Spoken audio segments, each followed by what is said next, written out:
The woman's voice cut through the cabin like a blade before Marcus even had time to sit down properly. Sharp and loud enough that half the first-class section turned to look at him at the same time.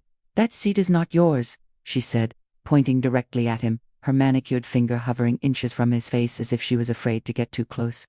The words didn't just land, they echoed, bouncing off polished surfaces in expensive silence, making sure everyone heard exactly what she meant. Marcus froze for a second, one hand still gripping the strap of his bag, his body halfway between standing and sitting, caught in that awkward position where you don't even know how to defend yourself yet because your brain is still trying to process what just happened. He glanced down at his ticket, then back up at her, calm but confused, his voice steady even though he could already feel the tension rising around him like heat. "I think it is," he said quietly, not wanting to create a scene, not wanting to become the center of attention, even though it was already too late for that. A few passengers leaned slightly into the aisle, pretending not to stare while clearly watching every second unfold.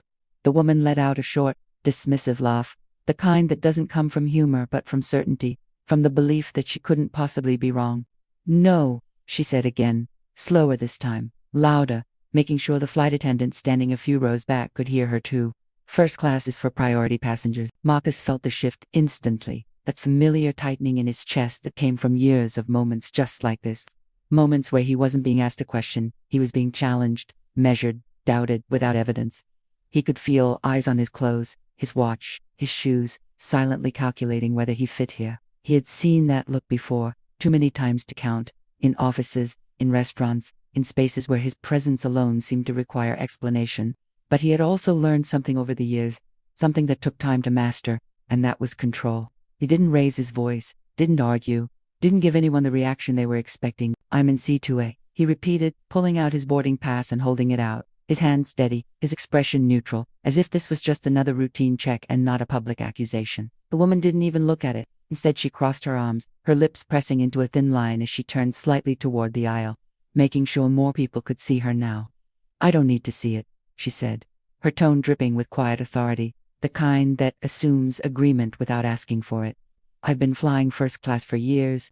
I know who belongs here." That sentence landed heavier than anything else, and the silence that followed it was thicker, heavier, uncomfortable, in a way that made people shift in their seats but still not speak.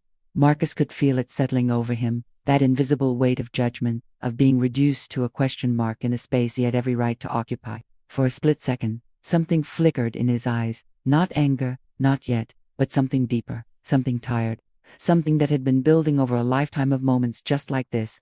But he swallowed it, because he had learned that losing control, even for a second, often cost more than it gave. The flight attendant finally stepped forward, her smile professional but tight, her eyes moving quickly between Marcus and the woman, already sensing that this wasn't going to be a simple situation. "Is there a problem here?" she asked, her voice carefully balanced, polite but alert. Before Marcus could even respond, the woman spoke again, faster this time, almost relieved to have an audience with authority. "Yes, there is," she said, gesturing toward Marcus without even looking at him. "He's sitting in the wrong seat. This is first class." The attendant turned to Marcus, her expression shifting just slightly, not openly suspicious, but cautious in a way that didn't go unnoticed. "Sir, may I see your boarding pass?" she asked. Marcus nodded and handed it over without a word, his movements calm, deliberate, controlled. He had nothing to hide, and he wasn't about to act like he did. The attendant scanned it quickly, her eyes moving back and forth across the printed details, and for a moment, everything seemed like it might end right there, quietly, without escalation. But then something unexpected happened. Her expression didn't soften. It didn't relax into reassurance. Instead, she hesitated, just for a second, but long enough for Marcus to notice. Long enough for the woman beside him to notice too. That tiny pause was all the confirmation the woman needed. "Exactly," she said, her voice rising slightly, filled with a quiet satisfaction that made Marcus's stomach tighten. "There's been a mistake." Marcus frowned slightly, not in panic, but in confusion. "What kind of mistake?" he asked, his voice still even, still controlled, but now edged with something sharper, something more focused. The attendant looked at him again, then back at the boarding pass, then around the cabin as if weighing something in her mind. "Sir," she said slowly, "would you mind stepping into the aisle for a moment so we can sort this out?" That was the moment the air shifted completely. It wasn't just a request anymore, it was a removal, a quiet, polite way of asking him to stand up in front of everyone, to leave his seat, to confirm. Without saying it directly, that maybe he didn't belong there after all. Marcus didn't move right away. He just looked at her, really looked this time, searching for something in her expression that might explain what was happening. But all he found was that same careful professionalism, that same distance, that same unwillingness to challenge what had already been implied. Around him, the cabin had gone completely silent. No one was pretending not to watch anymore. This had become something else entirely, something public, something uncomfortable, something that people would remember long after the flight landed. Marcus could feel it, the weight of it, pressing in from all sides. And for a moment, just a moment, he considered standing up, not because he believed he was wrong, but because he knew how these situations usually ended, with him being asked to prove something that no one else ever had to prove. But then he did something unexpected. He leaned back into his seat, slowly, deliberately, placing his hands on the armrests, as he met the attendant's gaze. "No," he said, quietly but firmly, his voice cutting through the silence in a way that made several people shift uncomfortably. "I'm exactly where I'm supposed to be." The woman beside him let out a sharp breath, almost a scoff, shaking her head as if she couldn't believe what she was hearing. "This is unbelievable," she muttered, loud enough for others to hear, her tone now laced with irritation, with the frustration of someone whose authority had just been challenged. The attendant's expression tightened slightly, her professional smile fading just enough to reveal the pressure underneath. "Sir," she said again, a little more firmly this time, "we just need to verify." "You already have," Marcus interrupted, still calm, still composed, but now unmistakably in control of his words. "You're holding my boarding pass. You can see my seat number. So what exactly are you trying to verify?" That question hung in the air, heavier than anything that had been said so far, because it forced something into the open that everyone had been quietly dancing around.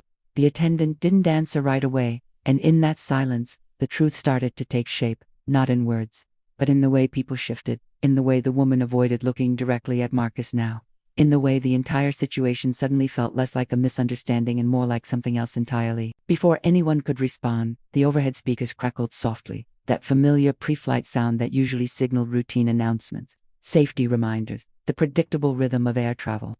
But this time, the voice that came through wasn't routine at all. "Ladies and gentlemen," the pilot's voice began, calm and steady, filling the cabin with an authority that instantly drew everyone's attention. Conversations stopped, movements paused, eyes lifted slightly as people listened. "Before we prepare for departure, I'd like to take a brief moment to acknowledge a very important passenger on board today." Marcus didn't move, but something in his expression shifted, almost imperceptibly, as if he had been expecting something, or at least not surprised by it.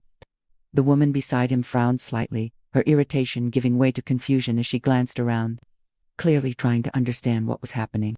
"In seat 2A, the pilot continued, his tone carrying a subtle weight now, something deliberate, something intentional. "We have Mr. Marcus Ellison joining us today." The name landed like a shockwave. The attendant's eyes widened slightly. The woman's posture stiffened. And for the first time since this started, the attention in the cabin shifted, not with suspicion, not with judgment, but with curiosity, with recognition that something bigger was unfolding. "Mr. Ellison," the pilot went on, "is a senior aviation compliance inspector conducting an unannounced review of our service and procedures." The silence that followed was immediate and absolute. The same people who had been watching with quiet judgment now stared in a completely different way, their expressions changing, recalculating, trying to process what they had just heard. The attendant's face lost what little color it had, her grip on the boarding pass tightening slightly. The woman beside Marcus blinked rapidly, her confidence evaporating in an instant, replaced by something far less certain. Marcus remained exactly where he was, his posture unchanged, his expression calm, but now there was something else there too. Something that hadn't been visible before. Not anger, not satisfaction, but a quiet, undeniable authority that didn't need to be announced, because it was already being felt by everyone in that cabin. "And as part of this review," the pilot added, his voice steady but unmistakably pointed now, "all interactions prior to departure are being documented." No one moved. No one spoke, because suddenly, every word, every look, every assumption that had been made in the last few minutes wasn't just a moment anymore. It was evidence. The weight of that last sentence didn't fade. It settled, pressing into every corner of the cabin until even the quiet hum of the aircraft felt louder than it should have. Marcus could feel it in the way the air shifted, in the way people who had been leaning forward just seconds ago slowly pulled back into their seats as if distance might somehow separate them from what had just happened. The same eyes that had studied him with doubt were now avoiding him entirely, flicking away the moment he might notice, as if silence could erase the last few minutes. The flight attendant was still standing beside him, but everything about her posture had changed. The confidence she carried before was gone, replaced by something uncertain, something careful. Her grip on the boarding pass loosened slightly, and for a second, it looked like she didn't know what to do with her hands anymore. "Mr. Ellison," she said finally, her voice softer now, almost cautious, I apologize for the misunderstanding." The words were technically correct, polite in the way they were trained to be, but even she seemed to realize they didn't quite fit the moment. Marcus looked at her for a second before taking his boarding pass back, his fingers brushing against hers briefly. Not aggressively, not dismissively, just enough to reclaim what was his. "It wasn't a misunderstanding," he said quietly, not loud enough to draw attention, but clear enough that she couldn't pretend she didn't hear it. There was no anger in his voice, no raised tone, just a calm certainty that made the truth sit heavier than any accusation could have. A few seats away, someone shifted uncomfortably. Another passenger cleared their throat, the small sounds of discomfort breaking through the silence in uneven waves. But the woman beside him, the one who had started it all, hadn't said a word since the announcement. She was sitting perfectly still now, her arms no longer crossed, her posture rigid in a way that suggested she didn't trust herself to move without making things worse. Her gaze was fixed straight ahead, locked onto nothing, as if refusing to look at Marcus might somehow undo what had already been said. Marcus didn't turn to her immediately. He let the silence stretch just a little longer, not out of cruelty, but because some moments needed space to be fully understood. Then, slowly, he shifted his head and looked in her direction. He didn't stare, didn't glare, just looked, steady and calm, giving her the opportunity to meet his eyes, if she chose to. For a second, she didn't. Then, almost reluctantly, she glanced over. The difference was immediate. The certainty she had carried before, the quiet authority that had filled her voice, was gone. In its place was something fragile, something uncertain, something that looked a lot like realization creeping in whether she wanted it to or not. Her lips parted slightly, as if she was about to say something. Maybe an apology, maybe an explanation, but no words came out.